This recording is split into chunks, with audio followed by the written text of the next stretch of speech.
Hey everyone, George here and welcome back to the channel. So today let's talk about the types of tetras that are best suited to go in your community tank if you're keeping angelfish, discus fish, any large fish that's sort of a centerpiece kind of fish that I think enhances that particular kind of tank or style of tank. So when we come back, we're going to talk about tetras. We're going to talk about the ones that I think are best suited, and they're probably not the ones you were thinking of. So hang in there with me. When we come back, we'll talk about tetras.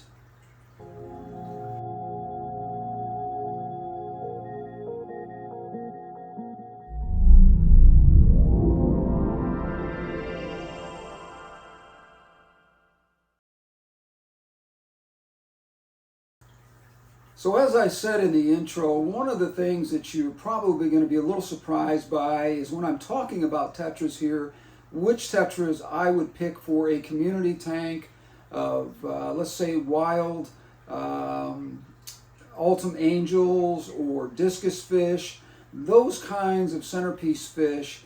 What tetras do I find to be best suited? Now, the common theme that I see all the time in these tanks, and I find out from people later on that they think they made a mistake, is neon tetras and cardinal tetras being the number one fish that is chosen for these. Now, in some cases that works, but in most cases it does not.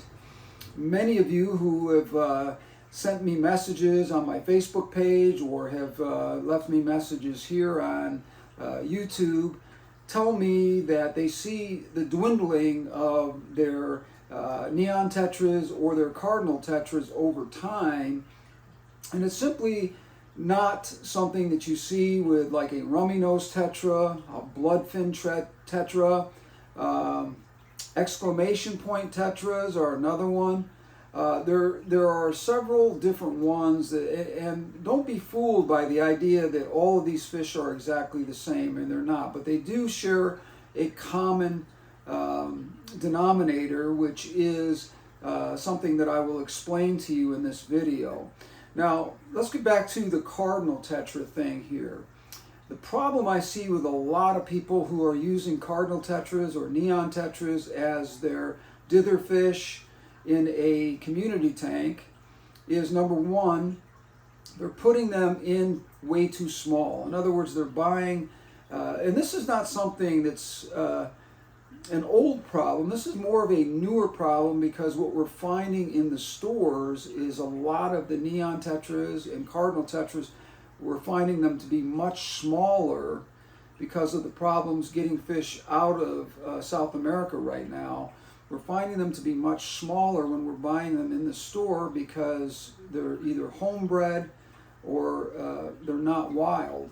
And this creates a problem. And the problem is this: if you have a larger discus community and you start dumping a large amount of neons or cardinal tetras in that are, on the very small side, because they're cheaper that way and they're homegrown, you're going to find that the discus fish or the angelfish in that tank are typically going to go after them. Now, I've seen this firsthand myself, and it's typically with discus or angelfish that are approaching that 1 to 1.5 year period in size and in temperament. As they get older, they mellow out. But the bottom line is when you dump tetras or cardinal tetras and neon tetras into a tank with these age fish that are very small, they see them as something they can kill. And I've seen it firsthand in my own tanks. I did this about 3 years ago. I had a tank that I had just started with discus that were about 1 year to 1.5 years, 1.25 years old, probably 4 to 5 inches in size. And I found that when I put the neon tetras in and the cardinal tetras in, I tried to do a mixture of both because they will school together. And I just literally saw within minutes of putting those fish in that they were attacked, and I found that probably out of the 40 or 50 that I put in to this 120, about 30 of them were killed within 5-10 minutes before I could ever get a net and get in there and get them. They were literally just being killed off. And I saw this firsthand. So it's not something that when people write to me and tell me they're experiencing this kind of thing, or their fish are disappearing in their tank over time, meaning cardinals and neon tetras, this is something that other people have expressed to me that they've experienced as well. So the reason for that is, I think, because of the smallness and the brightness of the fish. Those fish are extremely colorful. They're small, and the discus can see them as something that they can go after. They actually think that they can be food.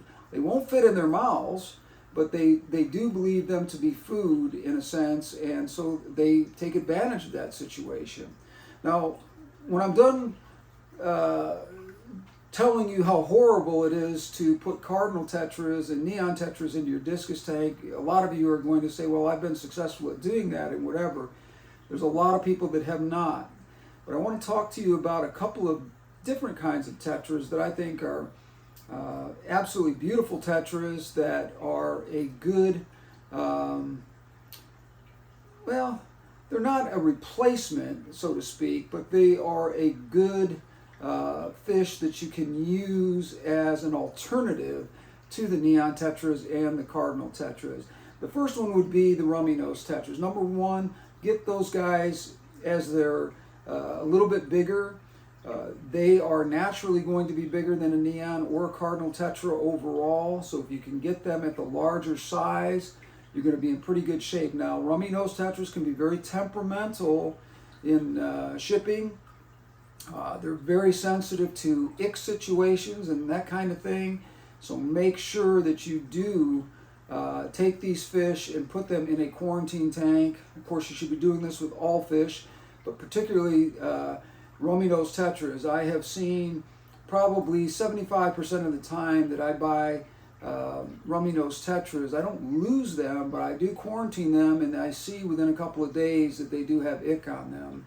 And putting them in a hospital or quarantine tank and treating them for that ick is about the only thing that you can do.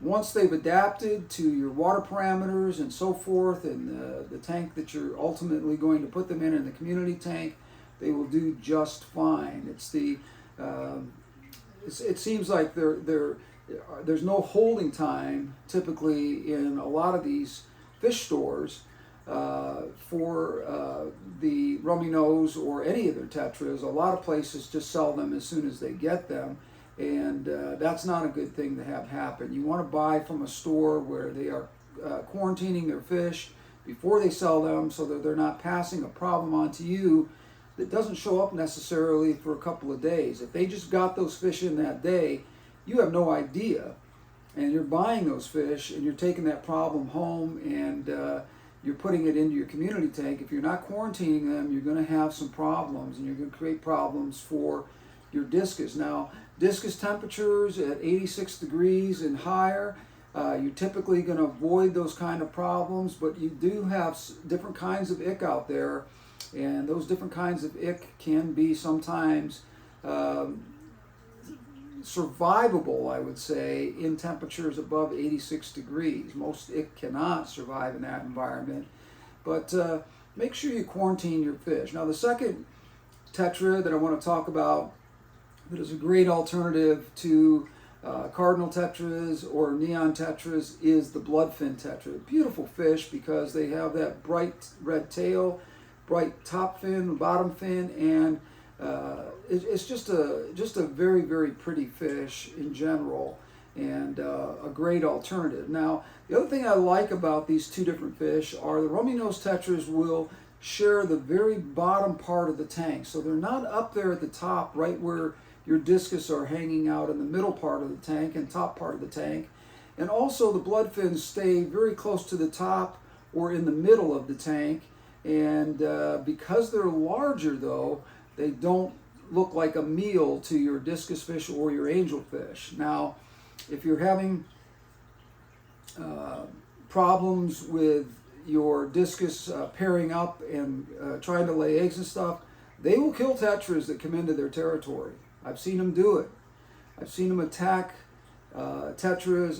You want to, if you're not planning to breed these fish, get those eggs cleared out of there as soon as you can, so that the harmony of the tank or the balance of the tank is not something that is a problem for your fish long term. Because what will happen is they'll keep doing this. If you keep allowing the pairs to have the eggs in there for days on end, and even get to the point where they become wrigglers, then you're creating a situation where your tetras, if they come anywhere near or come in contact with those discus fish will try to take them out, and successfully they will do it.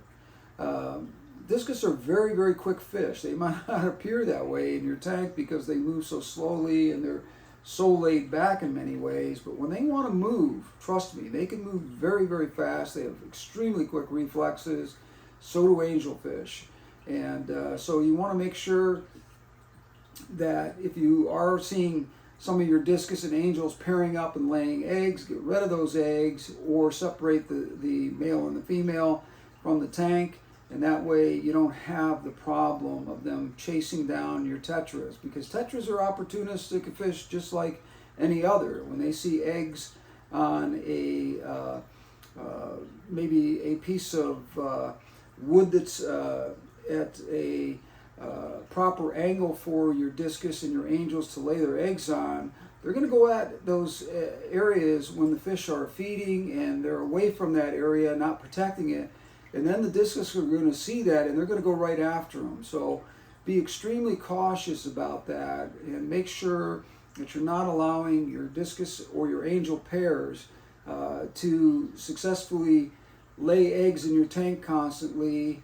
I like to split them up myself. If I don't intend on breeding those guys, I will typically split them up, because there's a lot of problems. I've talked about this in other videos with allowing discus to pair up and stay in a community tank. There's a lot of disharmony that goes on there, a lot of stress that goes on, especially with younger discus or discus that may be slightly stunted or whatever, and are already being picked on or in the lowest pecking order of the group of discus that you might have, or angelfish that you might have. So I like to split those guys up if you can. If you see this happening and you don't have another tank to put them in, obviously clearing the eggs out of there as quickly as you see them is the best situation you can do, or maybe trading that one of the male or the female off for another discus that is not paired up. I like community tanks of discus and angelfish where there isn't pairing going on. Older discus fish, you know when the pairing is going to happen in a tank, and it happens within that first year and a half. You'll see discus pairing off or angelfish pairing off, and you'll see that activity, and you'll see the eggs laid on any object that's vertical. And one of those things that I would do, like I said, is just simply split them up if you can, if you have another tank to put them in. I have multiple tanks, so it's easy for me to do. May not be as easy for you. So what I would suggest to you is taking one of the male or the female, whichever one you want, color-wise, and whichever one enhances your tank the most. Keep that one, get rid of the other one, and maybe bring in something new. Now that brings up a whole nother set of problems as far as pecking order goes, but it's a lot easier to have a pecking order situation going on than it is to have disharmony in your tank all the time, because you have discus fish that are constantly laying eggs and protecting those eggs, or angelfish that are laying eggs and protecting those eggs, and so forth. So like I said, they will go after tetras or smaller fish in the tank, and they will kill them if they believe that they're a threat to those eggs. They will take them out. And it does not matter how big your tetras are at that point. Now, like I said, Ruminnoos tetras, bloodfin tetras, lemon tetras are great for discus tanks as well. Exclamation point, rasporas, or Harlequin Rasboras. Those are great for discus fish tanks. Silver tip Tetras, another fish that gets a little bit larger, is not going to be considered a meal for your discus for the most part. Any of those kinds of fish that are still beautiful and nice to have, but again, if you are putting Cardinal Tetras in and Neon Tetras in, you are asking for trouble in the long term, especially if you're putting smaller versions of those fish into a community tank, because what's going to happen is over time they are going to be seen within a week or so. You're going to notice a very huge dwindling population of those fish if you have larger discus, and year and a half to a year and a quarter, somewhere in there. Those fish are very aggressive at that point. They're just finding themselves. They're getting sexed between. They're pairing off at that point, so they're becoming a little bit more aggressive fish at that age, and that is a time that you got to be extremely careful on putting these kind of very colorful but small fish into your community tank, because again, I've seen it so many times, and when people ask me about this, I'm not surprised by it, because it's something that, you know, it's just going to happen. So these alternatives that I just talked about, the Ruminnoos Tetra, Bloodfin Tetra, Lemon Tetra, Silver Tip Tetras, there's lots of different kinds of Tetras out there that are very colorful, but buy something that's going to grow larger and put them in as a larger. Now, if you want to buck everything I'm saying and go with Cardinal Tetras, I would suggest you just buy them bigger, and you will probably avoid this kind of problems. Another great Tetra I just thought of is the Black Neon Tetra. They tend to be bigger for some reason and do really well because they're not extremely colorful, number one, so they can kind of blend in the tank and not be a target right away for your fish, your discus fish or your angels, to attack them as soon as you put them in the tank. Also, a little trick: if you are going to add Tetras to your tank, add them in the evening when the lights are off and when it's kind of calmer time for them and for the rest of the fish in the tank.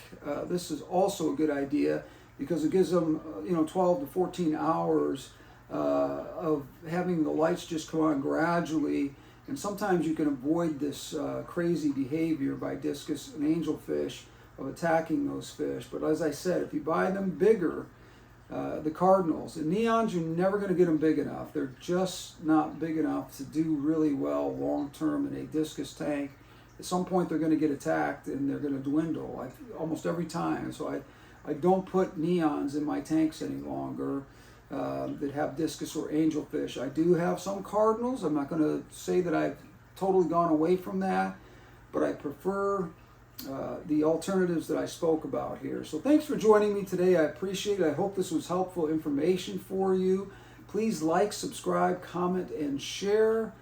That is how the channel grows, and I appreciate it very, very much. And I hope that all of you guys are doing really well out there. I'm going to have an update in the next couple of days on our discus breeding situation that we have going on. As you know from the last video, those of you who follow me, that we have moved a new pair of discus in. I've had a couple of clutches of eggs, bundles of eggs laid, and they have been very small, and most of them have been calcified, so I don't think that the male and the female are 100% in sync with each other on the fertilization, number one, and they're a little tentative about the new environment that they're in. So we're going to have to give them a little bit more time here, but I'll give you a complete update on that in the next week or so. Thanks for joining me again.